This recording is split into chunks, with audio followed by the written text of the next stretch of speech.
open on a single object, a folded sheet of pale blue writing paper, creased 4 ways, tucked into the inner breast pocket of a Wehrmacht field grey tunic. The paper is thin, and the ink has bled slightly where a thumb pressed while folding.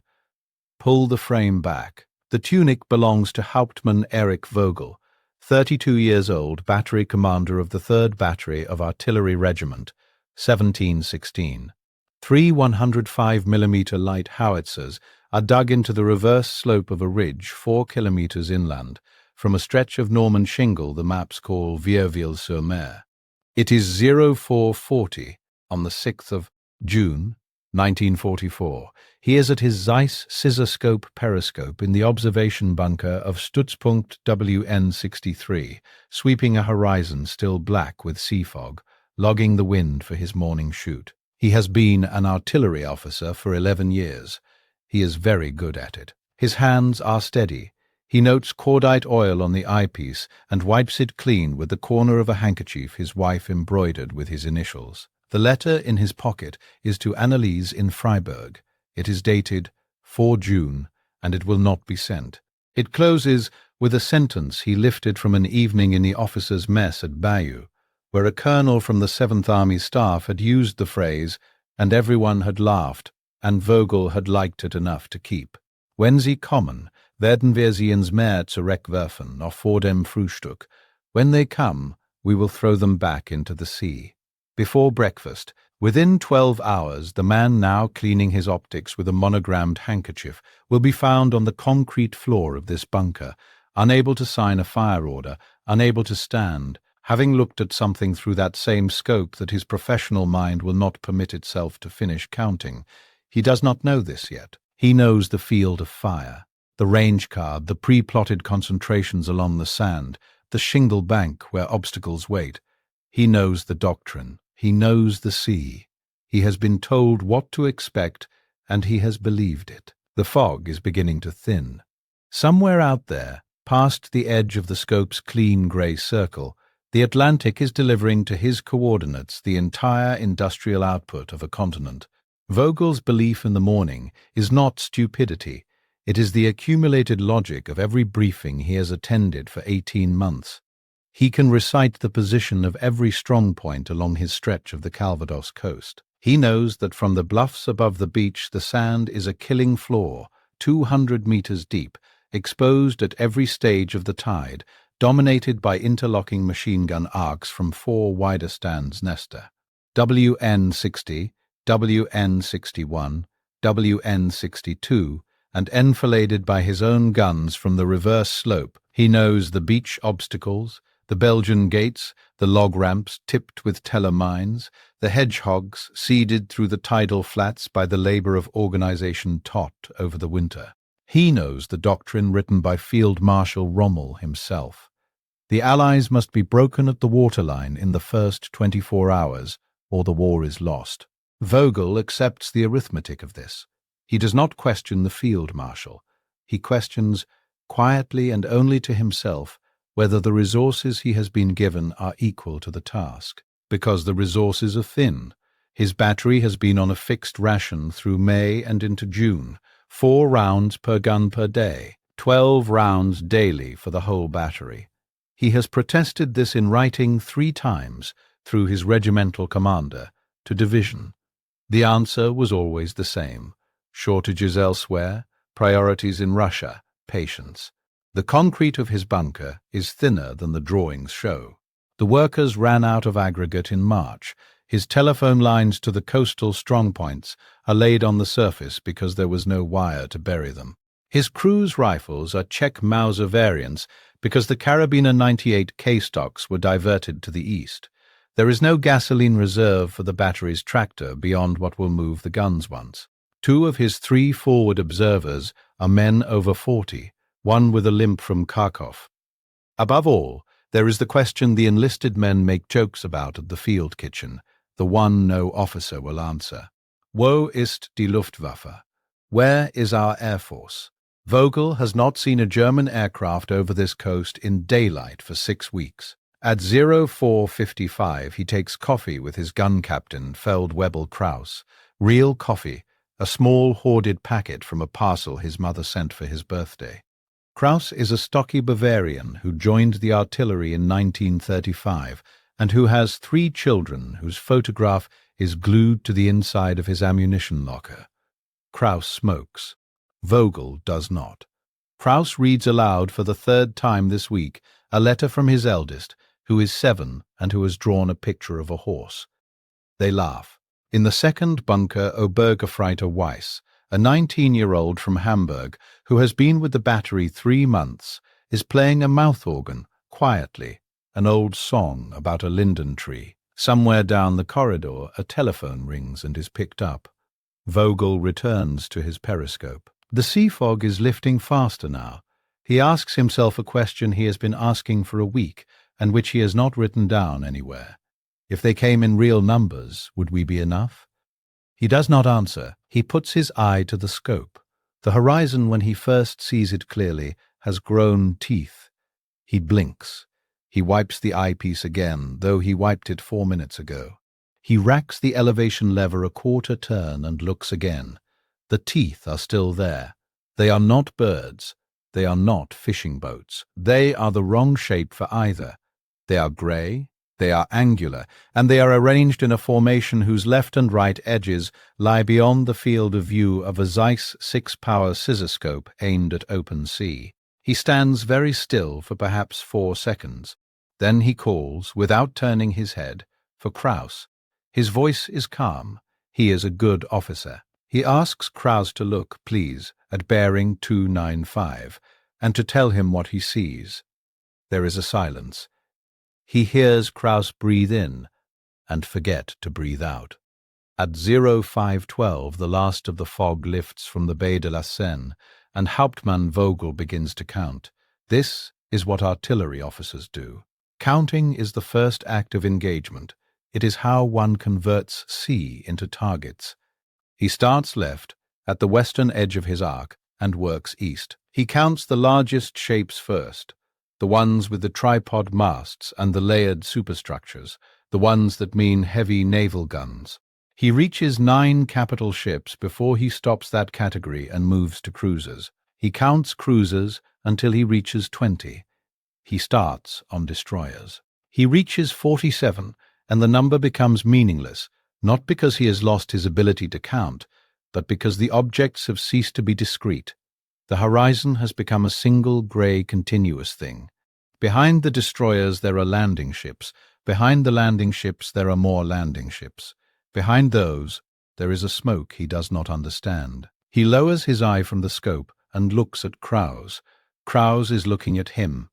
Neither man speaks. Vogel puts his eye back to the scope because his training tells him that what he saw cannot have been what he saw. The eye is fallible. The mind under stress invents.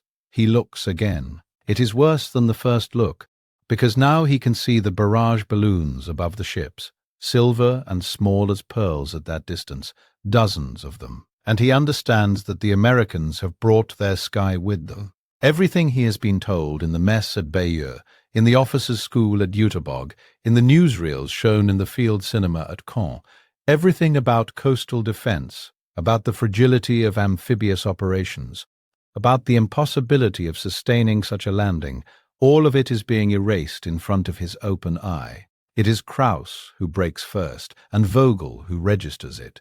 Kraus, 41 years old, veteran of Poland and France and 11 months on the Eastern Front, decorated twice, father of 3, steps back from the scope, walks to the concrete wall of the bunker and puts his forehead against it. He stands like that for perhaps 10 seconds. Then he turns and says, in an ordinary conversational voice, Herr Hauptmann, das ist keine Landung. Das ist ein Umzug. Sir, that is not a landing. That is a relocation. Vogel opens his mouth to answer and does not. He returns to his instruments. He begins, with steady hands that he does not entirely trust, to work up firing data. He is doing his job. This is the important thing to understand about the next 90 seconds. He is a professional, and he is doing his job. He works the range wheel. He shouts corrections down the speaking tube to his 3 gun pits on the reverse slope. He tells his forward observer at WN62, Lieutenant Fröking, that the battery is standing by for fire directions. He confirms shell type. He confirms fuse setting. He signs the initial fire mission with the pencil clipped to his tunic pocket, next to the letter. Out at sea, on the bridge of the USS Texas, a naval gunnery officer whose name Vogel will never know finishes his own calculations. The barrels of the battleship's 10 14-inch main guns rise perhaps 2 degrees. Then the first salvo left the ships. A 14-inch shell weighs 1,400 pounds. When 10 of them arrive in a dispersed pattern within 4 seconds of each other, the effect on a man in a concrete bunker 3 kilometers inland is not sound. It is pressure. It is the air being removed from his lungs by an unseen hand and then returned with dust in it. The first Texas salvo lands 200 meters short of Vogel's position and shakes plaster from the ceiling in flakes the size of postcards. The second salvo, corrected, walks up the ridge. The third takes off the top of a neighboring observation post, a construction of reinforced concrete 2 meters thick, occupied by 5 men from the 352nd Infantry Division, and leaves in its place a crater, a smell, and a silence on the field telephone. Vogel is on the floor. He is not hiding. He is on the floor because the pressure wave put him there. He gets up, he wipes dust from his optics. He notes, without wanting to, that in 90 seconds the American ship has expended more high explosive against his ridge than his battery has been issued for the entire month of May. He does the multiplication in his head, 1 broadside against 30 days of his ration. He stops before he finishes, because the answer is a kind of madness. He looks up through the observation slit for the promised air cover. He has been promised air cover in writing. The order is pinned to the wall behind him. The sky is full.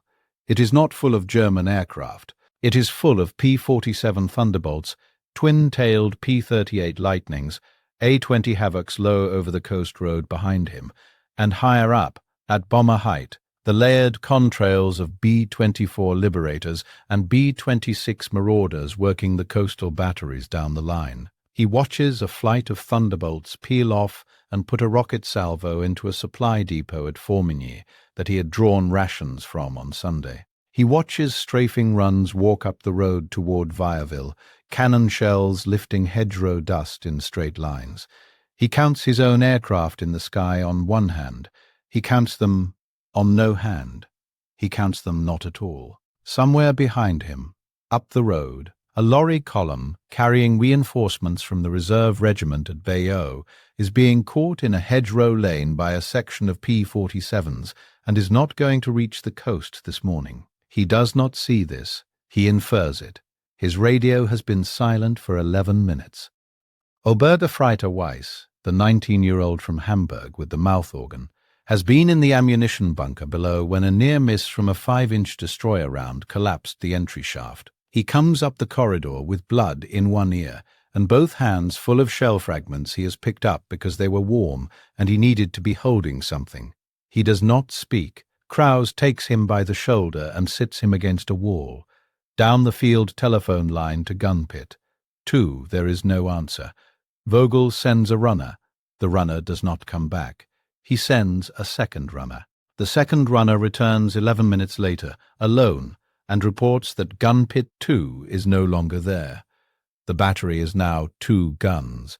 Vogel signs the reduced fire mission. His pencil breaks on the initial. He uses another. He does not permit himself to notice that his hand has begun to tremble. Down on the sand, at that same moment, at low tide with the obstacles fully exposed and the surf sluicing pink between them, the first wave of the 116th Infantry Regiment of the American 29th Infantry Division and the 16th Infantry Regiment of the 1st Infantry Division are stepping off the ramps of the LCVPs into water that is chest-deep and gunfire that is horizontal. From WN62, Lieutenant Fröking, Vogel's forward observer, calls a fire mission down the telephone in a voice steady as a metronome. Vogel receives the coordinates. He plots them. He shouts them down the tube to his surviving guns. His crews load, aim, and fire. 200 meters from the German muzzles the shells leave, arcing forward toward the beach called Omaha in the American maps, toward Company A of the 116th, toward the tidal pool where the first minutes of D-Day are about to become the reason the beach is called what it will be called. In the first hour, on the western sector of Omaha, the German defense functions exactly as doctrine promised it would. The win is real. The MG-42s of WN-72 and WN-62 open on Company A of the 116th at 40 meters. Frerking's fire directions bring Vogel's 105s onto the LCVP flotilla with textbook accuracy. Boat sections disintegrate before their ramps drop. Whole platoons die in the surf without firing a shot. On Vogel's map, the tidal flat becomes a solid red mark that spreads. Feldwebel Krauser, who has recovered enough to work a firing chart, reports Gun Pit 3 is running the Sunday ration in an hour and will need resupply. The battery is inflicting, in the language of the after-action reports that will later be filed at 1st U.S. Army Headquarters, catastrophic casualties on the first wave. But at 0700 the second wave lands. It lands on top of the first wave's bodies, at 0800 the fourth. Behind them, further out, LSTs are disgorging DUKWs and half-tracks in a continuous grey chain that Vogel can see through the scope and cannot process. He has killed a regiment. Behind that regiment there is a division. Behind that division there is a corps. Then the destroyers came in close. The German defense of the beach exits, the draws, the four gullies through the bluff at D1, D3, E1, and E3 is Vogel's ordered task. His two remaining guns and Frerking's directions put a full stonk into draw D3 at 0815, catching a company of the 116th and a bulldozer team preparing to breach the anti-tank wall. It is a beautiful shoot. Vogel notes, with the part of his mind that is still an artillery officer, that his gunners' corrections are inside 50 meters on first rounds. Krause allows himself to say, "Gut geschossen," well shot. But at 08-2002, the USS Frankfurt, a destroyer, closes to 900 meters from the beach. Closer than any American destroyer has any right to be, closer than her draft should allow. She puts her 5-inch guns onto WN-72. WN-72 ceases to exist as a fighting position within 11 minutes. The USS Karmic takes WN-71. The USS McCook takes the western strongpoints one by one. Vogel watches through the scope as the destroyer line moves along his coast like a woman moving a broom along a shelf. The draws he has just successfully shelled fill with GIs of the 5th Ranger Battalion and the 116th, and the GIs begin to climb the bluff. Then the bluff was theirs. Between 0630 and 0830, from the observation post at WN-62, Lieutenant Bernhard Frerking runs one of the most effective artillery shoots of the German war in the West. He walks Vogel's guns and the guns of the neighboring battery across the sand of Omaha for 2 hours. He talks in complete sentences over the field telephone. His corrections are precise. His voice does not change. Vogel, on the other end of the line, executes every mission. The German 105mm high-explosive shell arriving on wet sand at flat angle does terrible work. The tidal flat at low water is, in those 2 hours, the killing floor Rommel promised. American accounts will later record more than 2,000 casualties on Omaha in the first 3 hours. A significant portion of them are Vogel's arithmetic. But at 0912, Frerking's telephone goes silent mid-sentence. Vogel says his name 3 times into the receiver. There is no answer. There is no answer at 0915 or 0930 or ever again. The GIs of the 16th Infantry have taken WN-62 by direct assault up the bluff, killing or capturing everyone in it. Frerking's body will be found in the position, still holding the telephone handset. His 2 hours of textbook fire will not be enough. By 1000, elements of the 16th Infantry are past the bluff line and moving inland. By 1100, the exit at E1 is open. By noon, DUKWs are climbing the draw-carrying artillery of the American 7th Field Artillery Battalion, whose 105s will begin firing east from Vogel's Sand before nightfall. Then his own coordinates were being fired from his own beach. The reason Vogel's morning was survivable, the reason his battery inflicted what it inflicted, was that the German plan assumed the tide would only be a first wave, that the panzer reserves inland would counterattack by afternoon and drive the Americans back into the sea.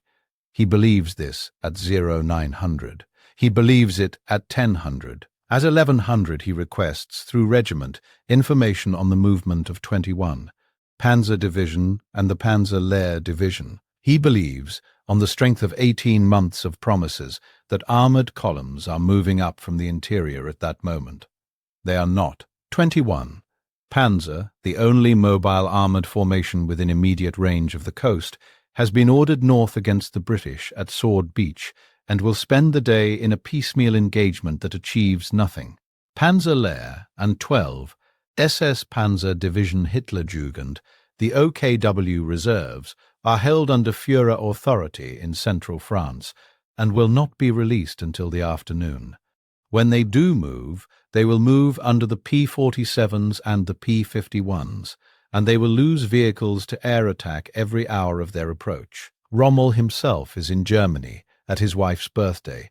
Field Marshal von Rundstedt has requested the release of the reserves at 0400 and been refused. Vogel does not know any of this by name. He knows it by absence. He is looking all morning at a road behind him on which German armour does not appear. The correct decision has been made, and the correct decision has been outpaced. The reserves are being spent on paper in bunkers he cannot see, by men whose telephones are also ringing without answer. Obergefreiter Weiss, 19 years old, from Hamburg, will write to his mother 2 weeks later from a hospital in Rennes in a hand that shakes. Wir hatten gelernt, eine Armee zu bekämpfen. Wir ertranken in einem Kontinent. We had trained to fight an army. We were drowning in a continent. By 1300, the tactical picture that reaches Vogel through his field telephone, when the field telephone works, which is intermittently, is not a battle. It is a subtraction. WN60 is lost. WN62 is lost. WN62, his position, has ceased to receive fire directions from any surviving observer. WN64 is under direct assault. Down the coast, at what the maps mark as Utah Beach, an American landing that came in slightly off its planned axis has punched inland faster than the defenders can react, and the 4th Infantry Division is already 3 kilometers from the sea. On his own beach, 5 kilometers of sand have been converted from a German killing ground into an American logistics apron. In 6 hours, he does not know the phrase logistics apron. He infers it from what he can see through his scope: bulldozers on the sand, trucks lining up, fuel drums being rolled off ramps in rows. He is watching, in real time, the enemy convert his beach into their supply depot. The reserves he was promised are not coming.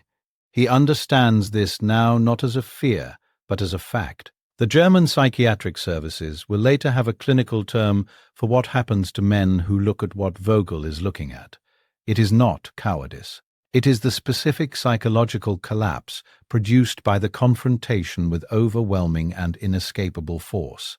A condition observed in the coastal garrisons in the first 48 hours of the invasion and later termed, in the after-action literature, material shock. Material shock.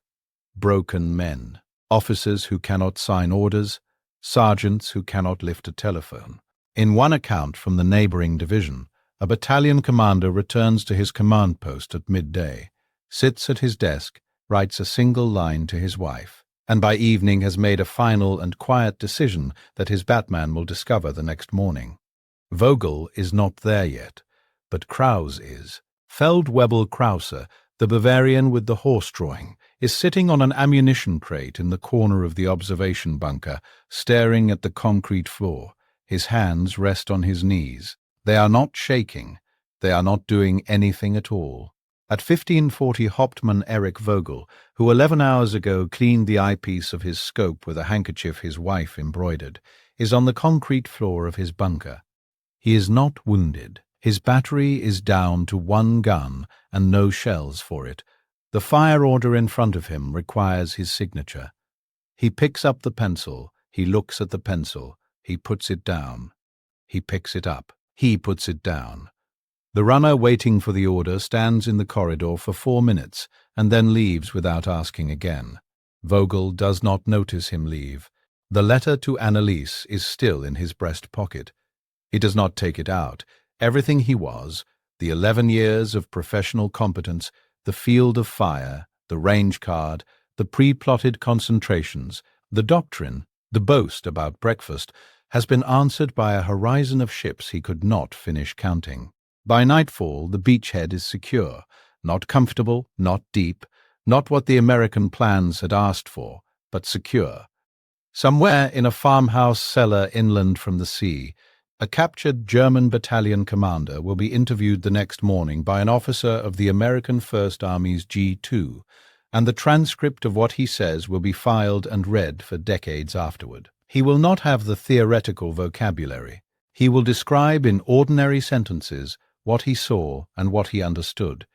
He will use the phrase ein Kontinent, a continent, and he will say that Germany had not been fighting an army. Vogel is not that man.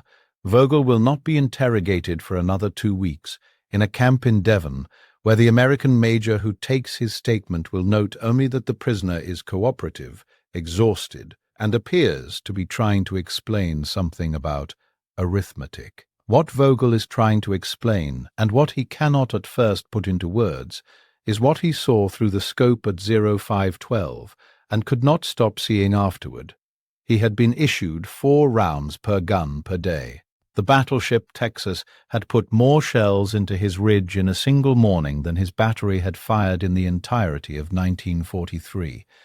This was not a difference of degree. This was a difference of kind. The America he had been told to expect, an expeditionary force, an amateur army, a nation of civilians playing at war, had not arrived. What had arrived was a continent whose factories were beyond the range of any bomber he possessed, a continent whose Kaiser shipyards were at that moment launching a Liberty ship every few days from Richmond and Portland and Baltimore, launching them faster than the U-boats could sink them, launching them by the thousands. A continent whose converted automobile lines in Michigan and Ohio were producing bombers at a rate his mind refused to accept when he had read it in a magazine in 1943, and had assumed was propaganda. A 2-ocean navy that was, on the 6th of June, present in force off Normandy, while also being present in force off the Marianas, signals in Navajo his cryptographers could not break. And every day more of it. The broken men of the coastal garrisons were the men who had looked at this and understood that there was no counter to it. Later, in the camp in Devon, Vogel will read a letter that Obergefreiter Weiss wrote from the hospital in Rennes before Weiss was moved and lost, and one sentence in it will stay with him for the rest of his life. Weiss wrote it in a hand that shook, and in the plain German of a 19-year-old who has stopped trying to impress anyone. Wir maßen den Feind in Mut, sie maßen uns in Tonnen, und Tonnen verlieren nicht die Nerven. We measured the enemy in courage. They measured us in tonnage, and tonnage does not lose its nerve. The thing that had beaten Vogel and beaten his battery and beaten his coast was not brilliance, and it was not luck. It was not, as he would later hear German officers try to argue, a matter of Rommel's absence on the day. It was not the failure to release the reserves. It was not even the weather. It was the unglamorous American thing, the thing his own propaganda had refused to see, the logistics, the shipyards, the assembly lines, the endless convoys, the tonnage, the thing that arrived at his beach in numbers his profession could not answer. Late in the afternoon of the 6th of June, 1944, a corporal of the 1st Infantry Division named He Does Not Matter, and history does not record him, came up the reverse slope of a ridge inland from the beach called Omaha, and entered a concrete bunker that had stopped firing an hour before. Inside he found 2 dead German gunners, one Feldwebel sitting on an ammunition crate and staring at nothing, and a Hauptmann on the concrete floor who neither resisted nor spoke. The corporal, who had been trained by his sergeants to search prisoners for weapons and documents, patted down the Hauptmann's field-grey tunic and removed from the inner breast pocket a folded sheet of pale blue writing paper, creased 4 ways, addressed to a woman in Freiburg. He glanced at the German script, which he could not read, and dropped it into the canvas bag with the other papers, and moved on. The letter went into a filing cabinet in London, and after the war into a box in a records office in Washington, where at some point in the 1960s a translator working on a research project rendered it into English and typed a note against the last sentence. Written 4 June 1944 by Hauptmann Erich Vogel, Artillery Regiment 1716, in position above Omaha Beach. The sentence reads, "When they come, we will throw them back into the sea." Before breakfast, the letter was never sent. Vogel returned to Freiburg in 1947. He worked until his retirement in 1974 as an assistant manager in a warehouse that shipped textiles by rail. He rarely spoke of the war. When asked once in his late 60s by a nephew what he had learned from it, he thought for a long time and then said, "Sie haben uns nicht mit Genieß geschlagen. Sie haben uns mit Lastwagen geschlagen. They did not beat us with geniuses, they beat us with trucks." He said it flatly, without bitterness.